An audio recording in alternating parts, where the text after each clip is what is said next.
Hey everyone, welcome to CLAT point. आज हम बात करेंगे क्लैट पीजी 2025 की प्रिपरेशन जो है आप कैसे कर सकते हैं, क्या है ये exam and everything about this exam from scratch. देखो, मैं कुछ भी आगे बताऊं ना उससे पहले आपको पेपर पैटर्न पता होना चाहिए। 120 मार्क्स का पेपर होता है, पैसेज बेस्ड क्वेश्चंस होते हैं। पैसेज बेस्ड क्वेश्चंस का मतलब एक पैसेज आएगा, उससे रिलेटेड 5-6 क्वेश्चंस आएंगे और 120 मार्क जो है वो पूरा लॉ के सब्जेक्ट्स का रहता है। नेगेटिव मार्किंग 1/4 होती है, पॉजिटिव मार्किंग 1 होती है। अगर आप टीयर 3 एनएलयूज नहीं चाहते, मतलब आप टीयर 1 एनएलयूज चाहते हैं, टीयर 1 एनएलयूज मतलब टॉप एनएलयूज जो मेट्रो सिटीज में है, टीयर 1 सिटीज में है, जैसे कि एनएलएस हो गया, नालसार हो गया, WNUJS हो गया, तो आपको एटलीस्ट 120 में से 65 प्लस मार्क्स लाने की सोचनी है, तभी आपका कुछ हो पाएगा। ठीक है, तो this is the basic regarding ये। कुछ बच्चे पीएसयू के लिए इस एग्जाम को देते हैं। पीएसयू मतलब जो आपकी पब्लिक सर्विस अंडरटेकिंग्स हैं, वो लोग भी क्लैट पीजी के थ्रू अपने यहाँ पे जॉब देते हैं। वो बेसिकली 1-1.25 लाख की जॉब होती है, सरकारी टाइप की जॉब होती है। बट इसके लिए आपको अंडर 20 आना होगा, 85 के आसपास स्कोर करना होगा, क्योंकि 10, 12, 15 सीटें वो निकलती हैं और उसमें 20 के अंदर अगर ऑल इंडिया रैंक नहीं आएगी तो नहीं हो पाएगा। ठीक है, तो ये पहले तो बेसिक रिगार्डिंग क्लैट पीजी 2025 सब आपको मैंने बता दिया है। अब हम पहले समझते हैं कि इस एग्जाम में सब्जेक्ट क्या आता है। ठीक है, तो इस एग्जाम के अंदर देखो जो सब्जेक्ट्स हैं मोस्टली आपको देखने को मिलते हैं। हम पहले रेड वाले लाइन से स्टार्ट करते हैं। कॉन्स्टी, ज्यूरिस, एडमिनिस्ट्रेटिव लॉ, ये जो मैंने सब्जेक्ट्स लिखे ना, इनके सिलेबस पे लिखा हुआ है एज इट इज वेबसाइट पे, वही मैं बोल रहा हूँ। Consti, juris, administrative law, contract law, tort law, criminal law, transfer of property act, company law, public international law, tax law, environment law, labour and industrial law. लेकिन मैं एक चीज और बोल दूं, ऐसा नहीं है कि जो यहाँ पे लिखा हुआ है सिर्फ यही पूछते हैं। पूछने को वो बहुत बार कभी कभी इधर उधर के क्वेश्चंस भी पूछ लेते हैं। ठीक है, तो ये तो पहले स्टैटिक सब्जेक्ट्स हुए। इसके अलावा recent landmark cases, recent legal current affairs, not current affairs, legal current affairs. Legal current affairs का बेसिक मतलब ये है कि कोई नया एक्ट आ रहा है, कोई नया ऑर्डिनेंस आ रहा है, उस पर भी क्वेश्चंस बन जाते हैं। ठीक है, तो ये तो पहले बेसिक क्लैट पीजी का पेपर पैटर्न हुआ। अब क्लैट पीजी के पेपर पैटर्न में एक चीज जो बहुत अलग है, अलग कहेंगे कि एक फिक्स पैटर्न नहीं है। लाइक इन क्लैट पीजी 2023 अगर आप देखो, जो कि दिसंबर 2022 में हुआ था, उसमें they have given 10 to 12 passages, exact मुझे याद नहीं है, और उसमें आपको पेपर सॉल्व करना था। क्लैट पीजी 2024 के अंदर इन्होंने दिसंबर में जो क्लैट पीजी 2024 हुआ है, इसके अंदर इन्होंने करीबन आपके जो हैं वो 24 पैसेजेस दे दिए थे। तो एक्चुअली जो पैसेज बेस्ड पेपर होता है ना, वो क्या होता है कि जैसे ये पैसेज आया, इससे रिलेटेड कुछ क्वेश्चन पूछे। और अगर आप क्लैट पीजी 2022 के पहले की कहानी देखो ना, तो होता क्या था कि पैसेज से रिलेटेड क्वेश्चंस नहीं होते थे, मतलब पैसेज से रिलेटेड ही होते थे, बट पैसेज पढ़ने की उसको नीड नहीं होती थी। आप डायरेक्टली जो है वो क्वेश्चन सॉल्व कर सकते थे। जैसे कि जब मैंने क्लैट पीजी क्रैक किया था, तो आई कैन रिकॉल कि पैसेज पढ़ने की नीड नहीं पड़ी थी, क्वेश्चन देखे सॉल्व कर दिया। पैसेज थे उससे रिलेटेड, लेकिन उसका इतना नीड नहीं था। लेकिन लास्ट 2 साल से इनके काफी सारे क्वेश्चंस के आंसर जो है वो पैसेजेस में मिल जाते हैं। तो क्लैट पीजी के अंदर जो एक बहुत इंपॉर्टेंट चीज आपको समझनी है ना, कि ये सब्जेक्ट्स करने हैं, रिसेंट केस लॉस करना है, सब करना है, लेकिन अपनी रीडिंग स्पीड बढ़ानी है।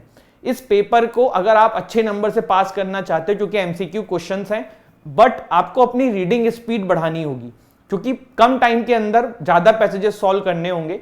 दूसरी चीज, ये फिक्स नहीं 24 आए 12 आए, मैं कह रहा हूं 24 की जगह 30 पैसेजेस भी आ जाए क्लैट पीजी के पेपर में, बात वो नहीं है। बात ये है कि हमारी प्रैक्टिस होनी चाहिए, क्योंकि पैसेज के अंदर अगर आंसर मिलेंगे वो तभी हो पाएगा जब हम जल्दी जल्दी पढ़ के चीजें समझेंगे और आंसर करेंगे। ठीक है, तो ये पहले तो बेसिक चीजें समझ लो कि रीडिंग स्पीड बिना बढ़ाए आप इस एग्जाम को क्रैक नहीं कर सकते हो अच्छे नंबर से। ठीक है, अब हम थोड़ा सा और इसको समझने की कोशिश करते हैं। बात करते हैं कि सर अब वो तो ठीक है, अब स्टैटिक सब्जेक्ट जो आपने ये लिखे इनको पढ़ें कैसे। तो देखो, कॉलेजेस में आपने पढ़ा होगा, मोटी मोटी किताबें अपने कॉलेजेस की पढ़ी होंगी, आता है, ठीक है। अदरवाइज देखो, एक तो इसका सॉल्यूशन ही आप कोचिंग ज्वाइन कर लो। जैसे कि क्लैट पॉइंट में इस साल हमारे काफी सारे बच्चों का अच्छा सिलेक्शन हुआ है क्लैट पीजी के अंदर, तो आप हमारे बैचेस ले सकते हैं। जैसे क्लैट पीजी का जो क्लैट पीजी 2025 का जो हमारा बैच है, जिसकी पेपर दिसंबर 2024 में होने वाला है, इट विल कॉस्ट यू 16,999, जिसमें हम आपके घर पे बुक भेजने वाले हैं, हम आपको इसी में मॉक टेस्ट देने वाले हैं, आपको क्लासेस मिलने वाली हैं हर सब्जेक्ट की, रिसेंट केस लॉज मिलने वाले हैं, मंथली मैगजीन की पीडीएफ मिलने वाली है लीगल केस लॉज के साथ सारी चीजों की, क्लासेस डाउट सॉल्विंग होने वाली है, आपको एक मेंटोर अपलॉट होंगे, वो भी आपको मिलने वाला है। तो ये सारी चीजें आपको इसमें मिलेंगी। अब इसके लिए आपको करना क्या है, डिस्क्रिप्शन से आपको हमारी वेबसाइट या ऐप को डाउनलोड कर लेना है, वेबसाइट को विजिट कर लेना है।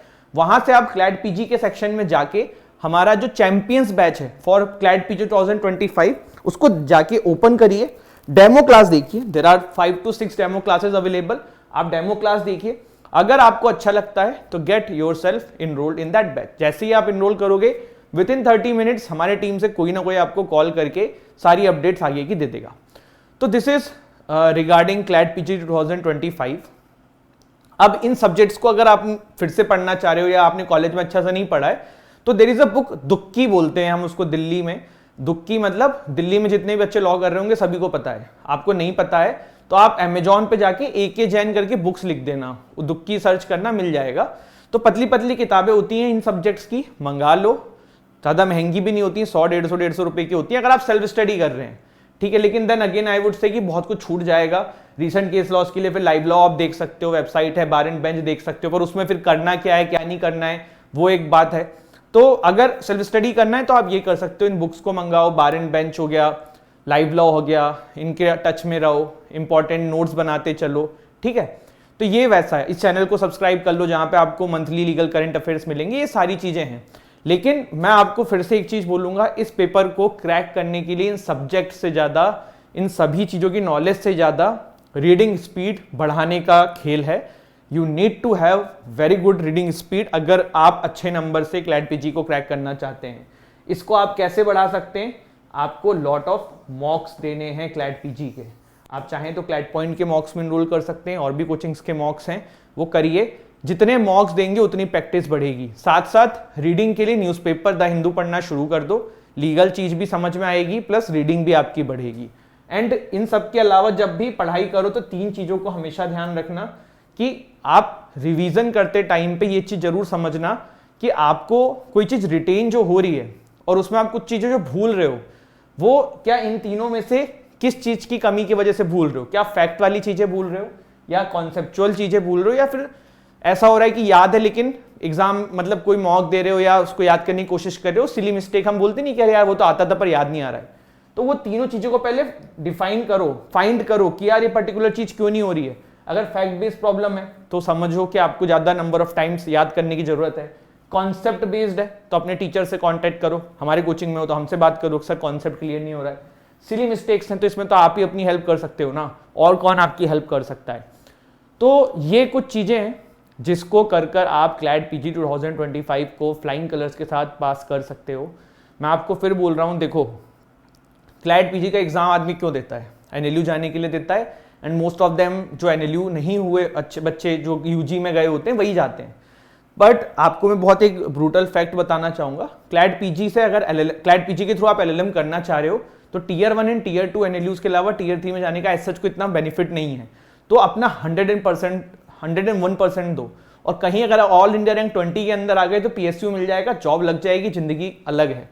तो पॉइंट ये कि आपको बहुत एफर्ट डालना है, और इस एग्जाम में भी कंपटीशन है।